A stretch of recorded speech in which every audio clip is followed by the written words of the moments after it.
Présentez-vous s'il vous plaît. Comment? Présentez-vous s'il vous plaît. Donc, Kouladou Sow, président du mouvement Andefar Parcelles, aussi membre fondateur de l'APR, membre des cadres, donc de la convergence des cadres républicains au niveau de la communication.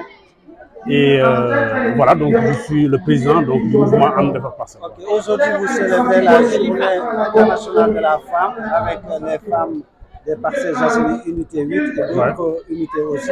D'abord, quelle lecture faites-vous sur ça par rapport aux femmes? Bon, je dois dire que c'est une initiative des femmes donc, du mouvement de fêter le 8 mars.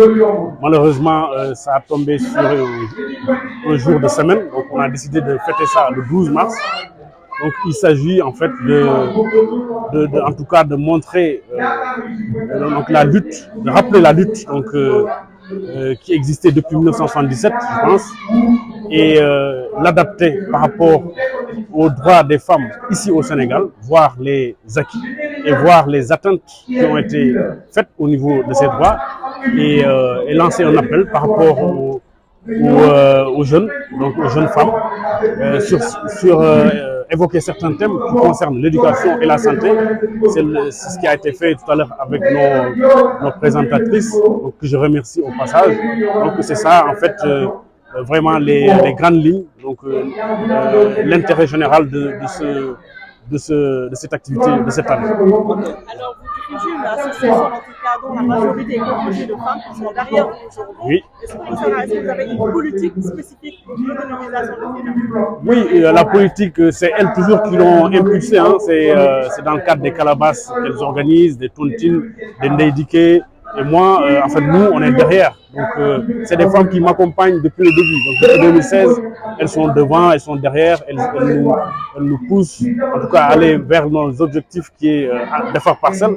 Donc, je pense que l'idée, ça vient d'elles. Et donc, on doit les accompagner et magnifier déjà, les rendre hommage pour le travail accompli, qui est très intéressant, de faire évoluer donc, ce concept par un thème qui concerne la santé et l'éducation. Je pense que c'est novateur et que c'est quelque chose que j'accompagne et que je suis complètement en phase avec cette idée. Okay. Dans ce sens-là, il y a plusieurs ténors politiques dans cette localité, mais jusqu'à présent, il y a des problèmes. Où en êtes-vous pour accompagner, pour régler quelques problèmes? Tantôt, on a entendu l'infirmier qui disait les extraits de naissance, ça pose problème. Quel appel lancez-vous aux femmes aujourd'hui pour qu'ils puissent régler les extraits de naissance pour éviter un peu quelques problèmes? Bon, c'est pas des problèmes. En fait, c'est la construction de l'État du Sénégal qui est comme ça. Et des États qui sont en développement, il y a toujours un problème d'État civil. Donc ça fait partie des impulsions qu'on va faire, donc accompagner, en tout cas inciter les femmes à déclarer leurs enfants parce que c'est important, parce que si on n'a pas d'extrait, on n'existe pas donc juridiquement. Donc aujourd'hui on essaie d'aller vers la sensibilisation de ça qui est important. Mais il n'y a pas de problème aux parcelles. Il y a une diversité donc, de politiciens et d'acteurs politiques. Donc il s'agit juste de fédérer. Moi, on est dans ce cadre, on est complètement en phase. Chacun a ses idées, mais on est dans le cadre de la fédération, d'essayer de fédérer donc, ces diversités pour appuyer le président de la République, Macky Sall. maa ngi tudd Rokhaya Mbergane dëkk Parcelles Assainies unité 8.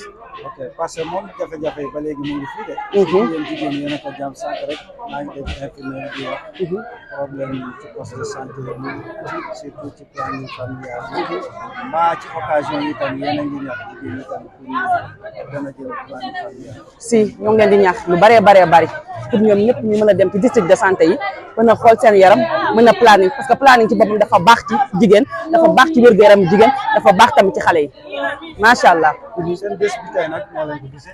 waaw suñu bés bi tey moom macha allah ku xool bés bi xam ni macha allah le président Kouladou Sow dafa bëgg waa Parcelles Assainies rawatina jigéenu unité wi di wax ni le président de la république maa ngi lay wax ni son excellence nga jàppale monsieur Kouladou Sow te xam ni Parcelles Assainies bu ñu amoon 10 personnes yu mel ni moom kon Parcelles day jëm kanam parce que fu ne moo ngi fa social te day dem ci poste boppam malgré tout ci ay poste boppam lay dem moo tax dañoo bëggoon le président de la république man li ma lay ñaan mooy nga jàppale le président Kouladou Sow te xam ni boo ko jàppale nga waa Parcelles bëgg na jigéeni Parcelles day jàppale jigéeni waa Parcelles rawatina waa unité 8 ñun daal li ñu bëggoon loolu lañ koy ñaan di wax ni monsieur le ministre Amadou Ba na jàppale monsieur Touradou Sow parce que macha allah lépp lu ma am suba ba jant sow parcelle la ko indi lekkul dara bàyyi ñu muy tabaski muy korité te lépp ci poste boppam la jóge ñu koy ñaan nag mu dugal ko ci biir gouvernement wa mu jàppale waa Parcelles Assainies jëm ca kanam. merci. bon damay gërëm déjà sumay jigéen ñi nekk suma gannaaw parce que ñoom ñoo waral mbir mi parce que soo gisee ñuy fêté donc 8 mars donc je rappelle que 8 mars dafa tombé ak vraiment jour de semaine on a décidé de faire ça le 12 mais ñoom ñoo ko waral ñoom ñoo jël initiative bi ne dañuy fêté vraiment 8 mars pour les droits des femmes donc rappeler les acquis c'est-à-dire que lu Sénégal am ci droit des femmes lan la ci liggéey soo xoolee ci gannaaw gis nga nationalité bi par exemple la femme jigéenu Sénégal mën na transmettre nationalité am su fekkee dafa sëy benn étranger soo jëlee foncier bi par exemple jigéenu Sénégal mën na am foncier mën na am titre foncier loolu amul woon soo jëlee la loi parité bi foo teg jigéen da nga fay teg góor donc loolu avancé la mais lu ñuy wax rek mooy am na ay rëq-rëq ay tolof-tolof ñu leen di xooxatal jigéen ñi nga xam ne dañoo ay jàmbaar lañ ay lingeer lañ ay ren lañ dañ leen war a accompagner donc lu ñuy def soo gisee lu xew assemblée benn waxambaane bu am doole ñëw dal ci kaw jigéen ngir wax donc loolu dañ ko war a xeex soo jëlee tey kii wax tey Sénégal dafa bëgg nekk président Sénégal ñu koy tuumal viol donc loolu problème la donc lii c'est dañuy conscientiser xale yi na leen nañ def ndànk ci seen choix donc am na loo xam ne war nañ ko xoolaat Sénégal c'est pas un pays simple donc dañoo war a xoolaat mbir wax ak xale yi wax ak jigéen ñi fu ñu war a teg seen tànk ñu teg ko fa. par rapport à ça gis nañu ko jafe politiciens yi bëri nañu fii ay nomination yu bëri mais ba léegi gis nañu sànq infirmier bi nee na extrait de naissance yi ba léegi gars yi du ñu dem déclarer seen doom yi est-ce que jotul tam yéen tamit ngeen waaw bon amul problème soo waxee problème nekkul problème en fait affaire état des civils affaire état en voie de développement la état bu mel ni Sénégal day am ay problèmes yu mel noonu ñun lu ñu mën a def mooy ñu pousser leen ñu sensibiliser leen pour ñuy déclarer parce que soo déclaré wul sa doom dafa mel ne amul dafa mel ne nekkul daal donc extrait de naissance dafa nekk lu am solo donc suñ defee activité bu mel nii parce que droit boo gis xeex la ak waxtaan ak échange ak réflexion loolu mooy indi avancée des droits je pense que ñoom ñu ngi koy def ñu ngi bay seen waar bu baax a baax di def activités yi di def ay tontine di def ay calebasse di def ay ndey dikke loolu lépp ci xeex pour droit des femmes yu gën a àq ak yelleefu jigéen gën a yokku gën a am fayda ci Sénégal mais amul problème donc c'est pas un problème aux parcelles c'est un problème spécifique boobu nga xam ne ci pays en voie de développement yi lay am mais am nañ ci yaakaar ne vraiment danañ ci trouver solution incha allah. jërëjëf merci. man Ndeye Abi Mar laa tudd.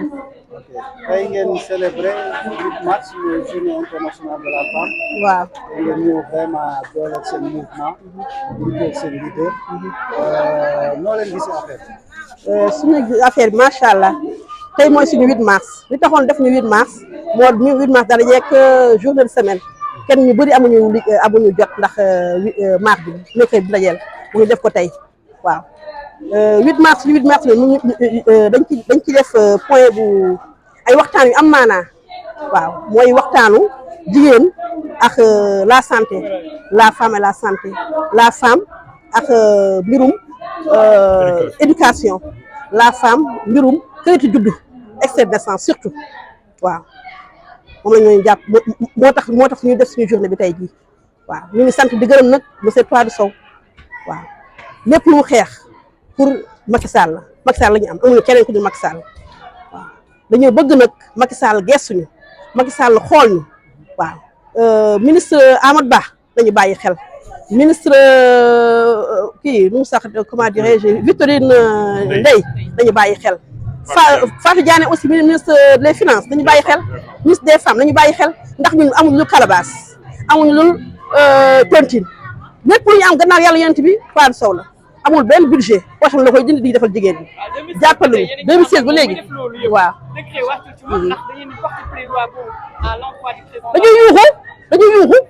dañuy yuuxu ba suñu baat fu mu toll ñu ngi yuuxu Macky Sall ñu bàyyi xel depuis 2016 ba léegi mu ngi wax Macky Sall 2016 ba léegi muy Macky Sall premier carte yi njëkk jaay ca France moom Croix du Sud moo ko jaay àndul ak kenn nag boobu léegi Macky Sall ñëw na fii mais gëstu guñu nañu bàyyi xel na bàyyi xel Croix du Sud ndax mu ngi jàppale jigéenu 1 ba 26 surtout 8 nag waaw jàppale leen ci yàlla tax waaw merci beaucoup.